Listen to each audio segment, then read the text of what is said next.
Le son des touches du piano emplissait notre salon pendant que je répétais le nocturne de Chopin.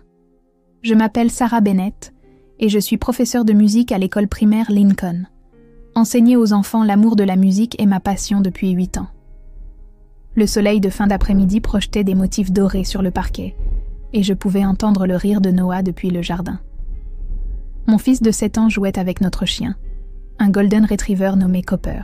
À travers la fenêtre, je le regardais lancer une balle de tennis, ses boucles brunes rebondissant à chaque mouvement.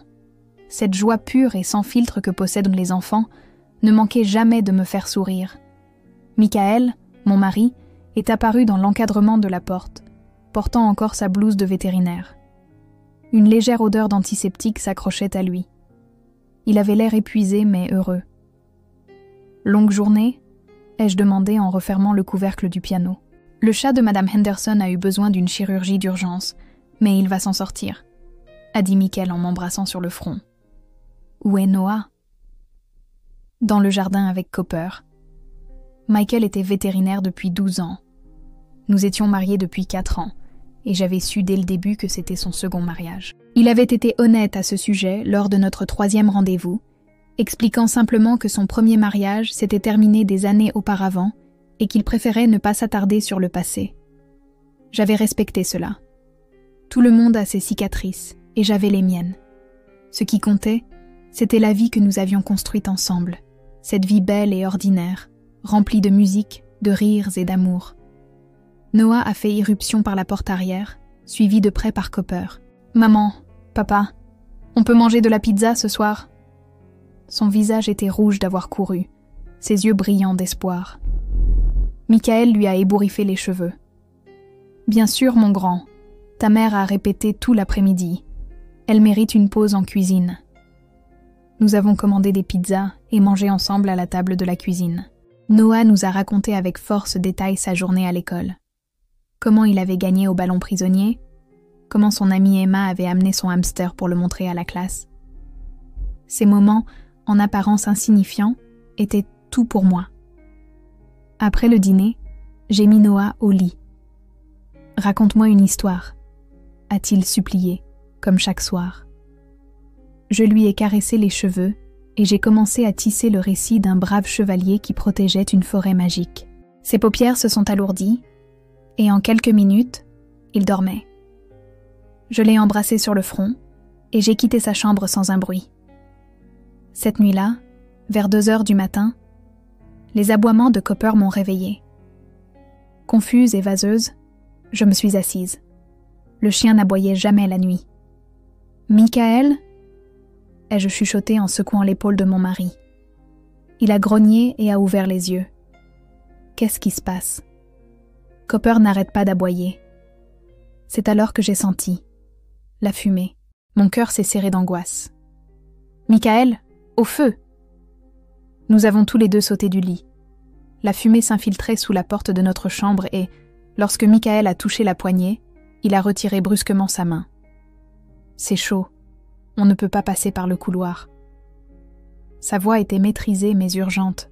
« Noah !» ai-je crié, submergée par la terreur. La chambre de notre fils était au bout du couloir. La fenêtre. Michael m'a attrapé le bras.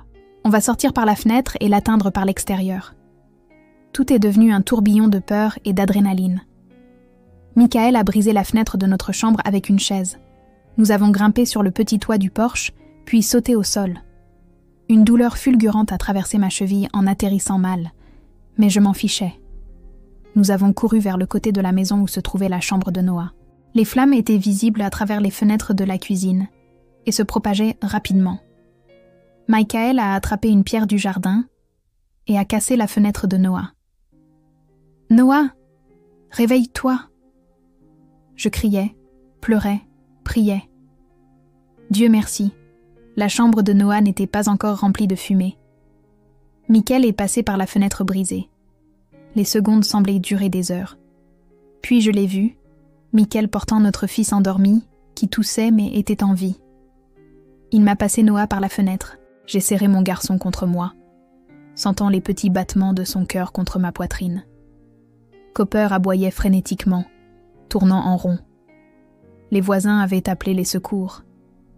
Les camions de pompiers sont arrivés, sirènes hurlantes, gyrophares rouges et bleus zébrant l'obscurité. Les pompiers se sont précipités devant nous dans notre maison en feu. Nous sommes restés sur le trottoir, enveloppés dans des couvertures que quelqu'un nous avait apportées, regardant les flammes consumer notre maison. Tout ce que nous possédions, tous nos souvenirs, les photos, les dessins de Noah sur le réfrigérateur, le piano de ma grand-mère, tout était à l'intérieur. Michael tenait Noah, maintenant complètement réveillé et en pleurs. Je ne pouvais pas m'arrêter de trembler. « Ça va, nous sommes en sécurité », répétait Michael, mais sa voix tremblait. « Ou nous sommes tous en sécurité, c'est ce qui compte. » Un pompier s'est approché de nous. « Quelqu'un d'autre à l'intérieur ?»« Non, juste nous trois et le chien, » a dit Michael. Le pompier a hoché la tête. « Vous avez eu de la chance de sortir. Avez-vous une idée de la cause ?» Nous avons secoué la tête. Plus tard, on nous a dit que le feu avait pris dans la cuisine. Les enquêteurs ont indiqué qu'il semblait être d'origine électrique, mais qu'ils devraient mener une expertise approfondie une fois que tout aurait refroidi. Nous sommes restés chez ma sœur, Jennifer, la première semaine. Son appartement de 2 chambres était à l'étroit avec 5 personnes et un chien, mais elle a insisté pour que nous restions aussi longtemps que nécessaire. « La famille prend soin de la famille », a-t-elle dit fermement. Noah dormait sur un matelas pneumatique dans la chambre de sa fille, tandis que Michael et moi prenions le canapé. Chaque nuit, je restais éveillée, revivant sans cesse ces moments terrifiants. L'odeur de fumée semblait incrustée en permanence dans mes narines. Noah faisait des cauchemars. Il se réveillait en hurlant, et je le tenais dans mes bras jusqu'à ce qu'il se rendorme. Michael semblait distant, perdu dans ses pensées. Il fixait les murs, parlant à peine. « Ça va ?»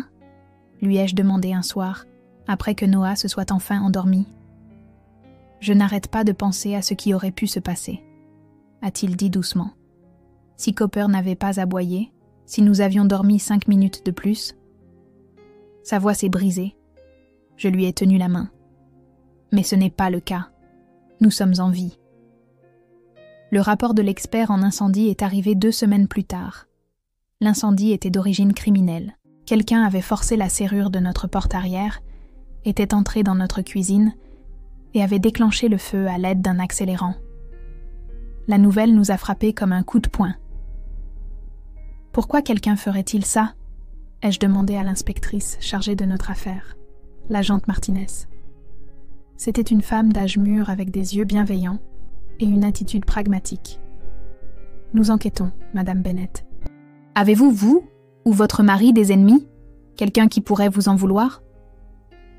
Nous ne voyions personne. Michael et moi étions des gens ordinaires menant une vie ordinaire. Qui voudrait nous tuer? L'enquête s'est poursuivie, mais les semaines ont passé sans aucune piste. Nous avons emménagé dans une maison de location, utilisant l'argent de l'assurance pour acheter des meubles et des produits de première nécessité. La vie a lentement repris un nouveau cours normal. J'ai recommencé à enseigner, Michael à sa clinique vétérinaire. Noah a commencé à voir un thérapeute pour surmonter son traumatisme. 3 mois après l'incendie, j'étais au supermarché. J'avais pris un chemin différent pour rentrer et je m'étais arrêtée dans un magasin où je n'allais pas habituellement. Alors que j'attrapais une boîte de céréales, j'ai entendu quelqu'un prononcer le nom de Michael. Je me suis figée. Michael Bennett? Oui, je le connais. C'est mon vétérinaire, une voix de femme, inconnue. Vraiment? Comment va-t-il ces temps-ci? A demandé une autre femme. Il a l'air d'aller bien. Il s'est remarié il y a quelques années. Il a un enfant maintenant. C'est drôle, cependant. J'ai entendu dire que sa première femme avait été anéantie par leur séparation.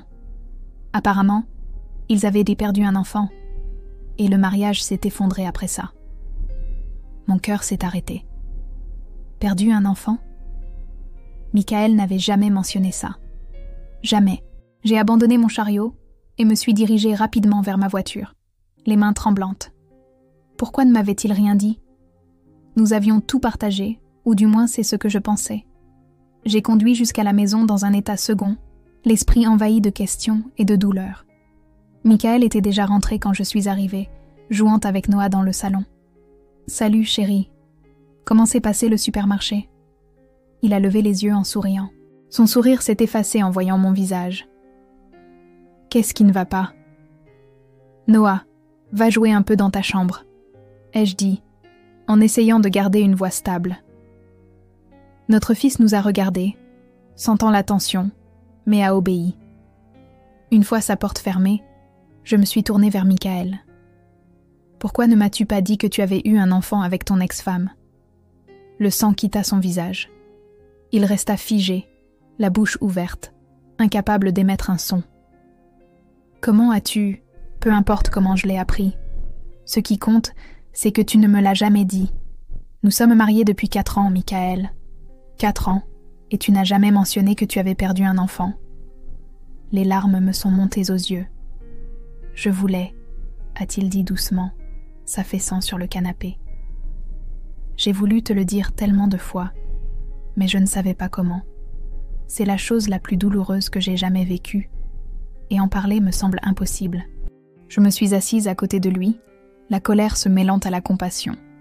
« Dis-le-moi maintenant. » Michael prit une profonde inspiration, et toute son histoire est sortie. Elle s'appelait Emma. Elle avait 3 ans. Sa voix se brisa. Rebecca et moi, mon ex-femme, nous étions heureux autrefois. Emma était notre monde. Les larmes coulaient sur son visage. Un soir, je rentrais du travail en voiture. Emma était avec moi. Elle était venue à la clinique ce jour-là parce que Rebecca avait un rendez-vous. Il pleuvait très fort. La visibilité était terrible. Un camion a grillé un feu rouge. Il sanglotait. Je ne l'ai pas vu avant qu'il ne soit trop tard. Le camion a percuté le côté passager où Emma était assise. Elle est morte sur le coup. J'ai senti mes propres larmes couler. Michael, Rebecca ne me l'a jamais pardonné. Elle a dit que si j'avais été plus prudent, si j'avais conduit moins vite, si j'avais pris une autre route, elle m'a blâmé pour la mort de notre fille. Pendant 1 an, nous avons essayé de sauver notre mariage, mais elle me regardait avec une telle haine. Chaque jour, elle voyait l'homme qui avait tué son enfant. Finalement, nous avons divorcé. Il m'a regardée avec des yeux désespérés. Quand je t'ai rencontré, je commençais enfin à guérir. Je voulais un nouveau départ. Je pensais que ne pas en parler rendrait la douleur moins vive. J'avais tort, et je suis désolée. J'aurais dû te le dire.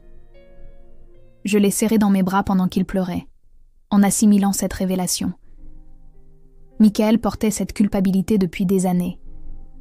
Et Rebecca, je ne pouvais pas imaginer la douleur de perdre un enfant, surtout dans de telles circonstances. Le lendemain, j'ai décidé d'en savoir plus. Je me sentais coupable, mais j'ai cherché en ligne des informations sur le premier mariage de Michael. J'ai trouvé un vieil article sur l'accident. Il confirmait l'histoire de Michael. J'ai aussi trouvé les profils de Rebecca sur les réseaux sociaux. Ils étaient liés privés, mais sa photo de profil était visible. Une femme aux cheveux auburn et aux yeux tristes. Quelque chose dans son expression me mettait mal à l'aise.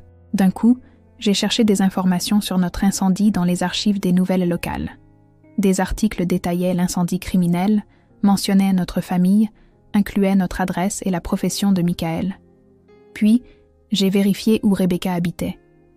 Mon sang se glaça. Elle vivait à 40 minutes de chez nous. Pas à l'autre bout du pays comme je l'avais supposé, mais tout près.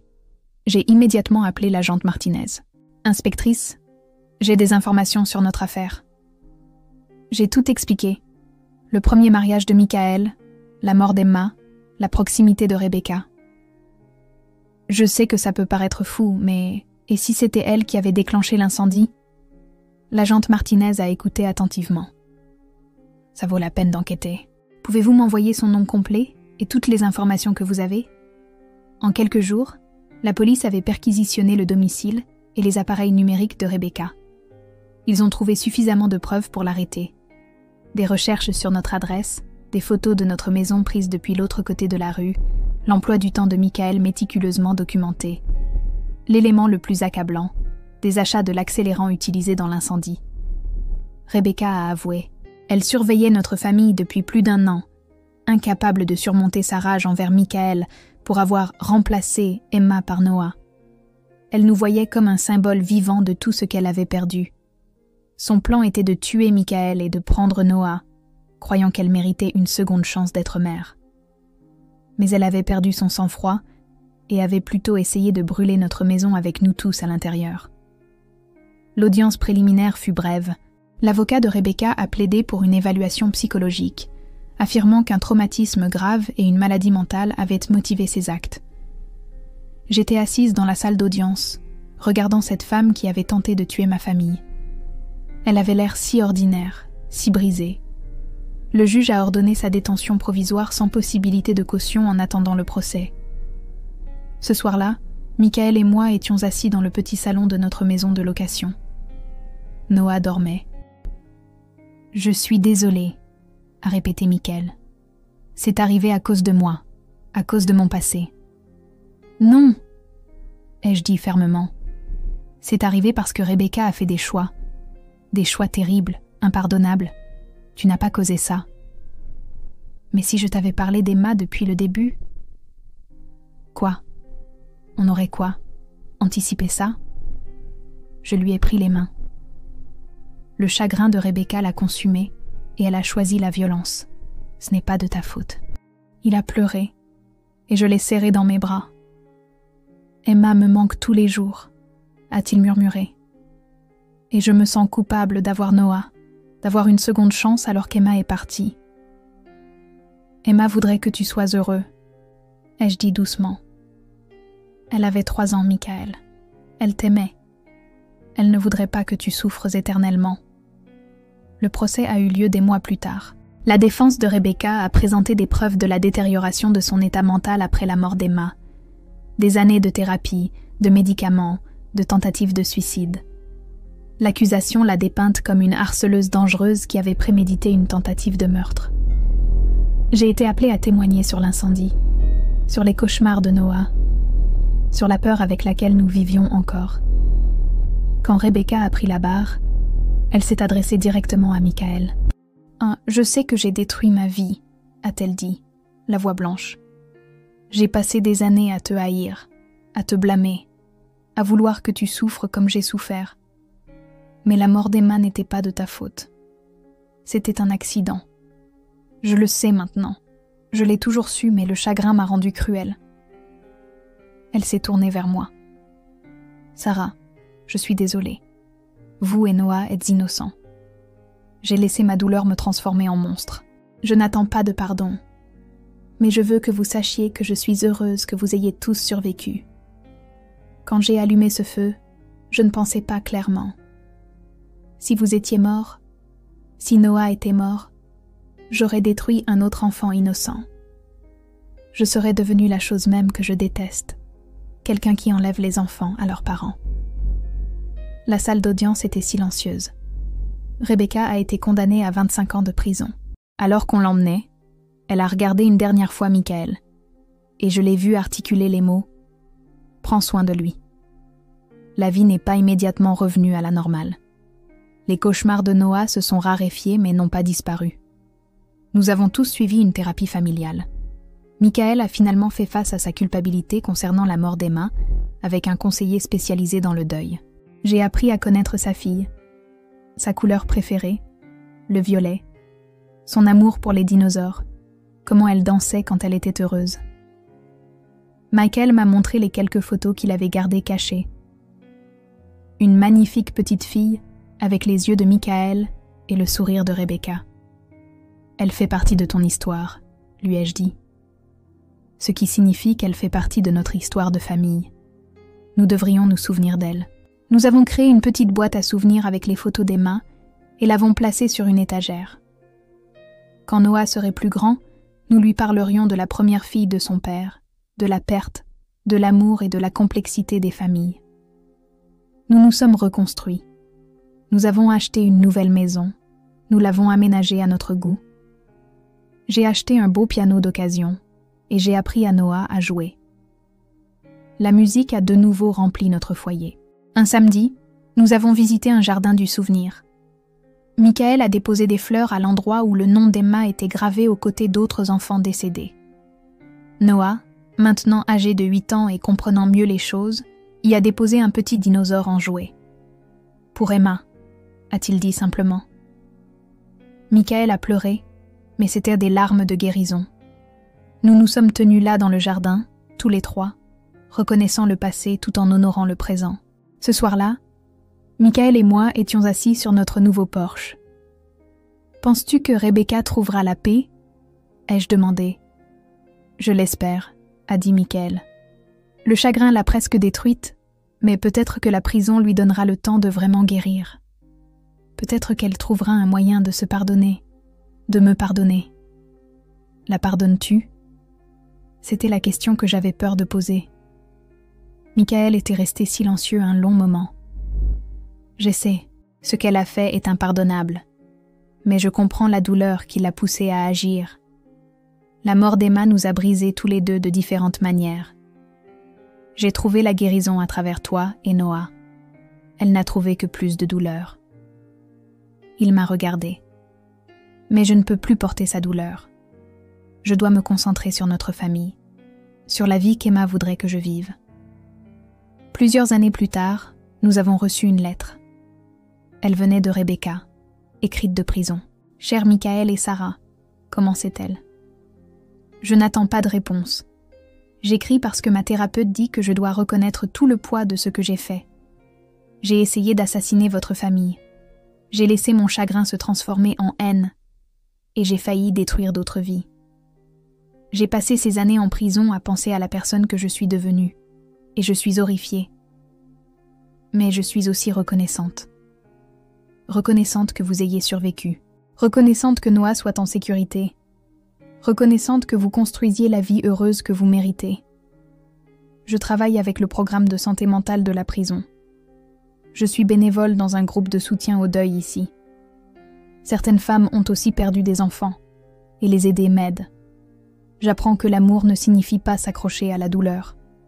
Le véritable amour, c'est de vouloir que les gens qu'on aime soient heureux, même après notre départ. Emma détesterait ce que je suis devenue. Elle voudrait que son papa soit heureux, qu'il ait un autre enfant à aimer, qu'il vive pleinement. Je le comprends enfin. Michael, je suis désolée. Pour le blâme, la haine, la violence. Tu ne méritais rien de tout ça. L'accident n'était pas de ta faute. J'espère que tu t'es pardonné, car moi, je t'ai enfin pardonné. Sarah, merci de l'aimer et de donner à Noah l'enfance qu'Emma n'a jamais eue. Prenez soin l'un de l'autre. Avec amour, Rebecca. Michael a pleuré en la lisant. Nous avons discuté de l'opportunité de répondre. Finalement, j'ai écrit une courte lettre en retour, accusant réception de ses mots, lui souhaitant de poursuivre sa guérison et lui accordant notre pardon, non pas parce qu'elle l'avait mérité, mais parce que nous avions besoin de nous libérer du poids de la colère. Ce Noël-là, Noah a joué du piano au concert de son école. Il a magnifiquement interprété un morceau simple que nous avions répété pendant des mois.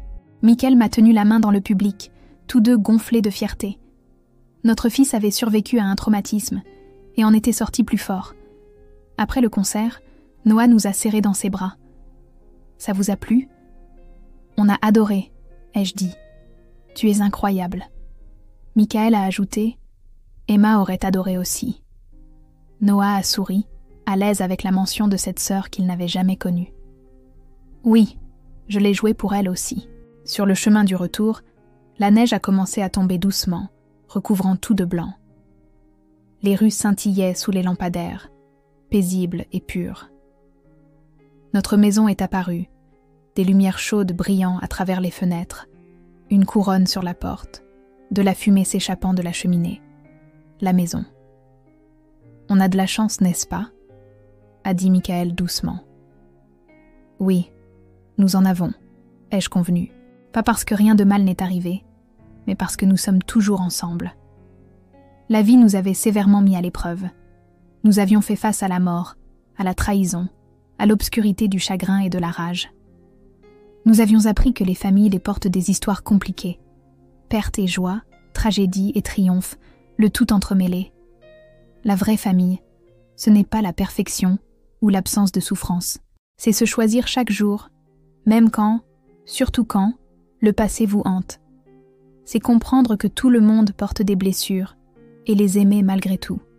C'est le pardon, non pas pour excuser le mal, mais pour libérer le poison de la haine.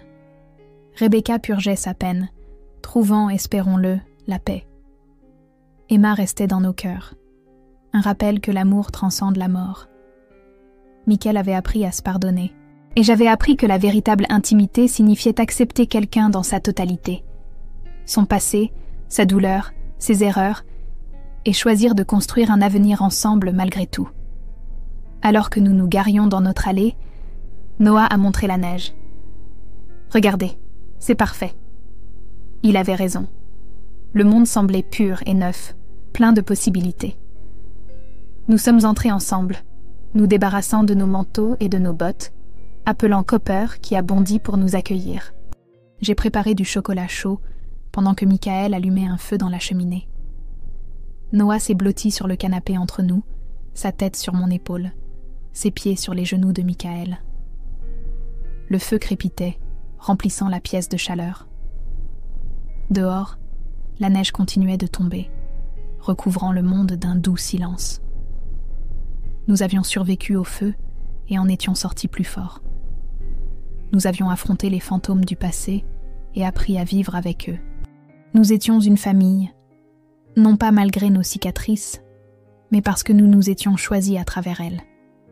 Et nous continuerions à nous choisir, chaque jour. C'est ce que signifiait la famille. Pas la perfection, mais la persévérance. Ne pas oublier le passé, mais ne pas le laisser définir l'avenir. Simplement l'amour, renouvelé chaque matin, aussi constant et certain qu'un lever de soleil. Et c'était suffisant. Plus que suffisant. C'était tout.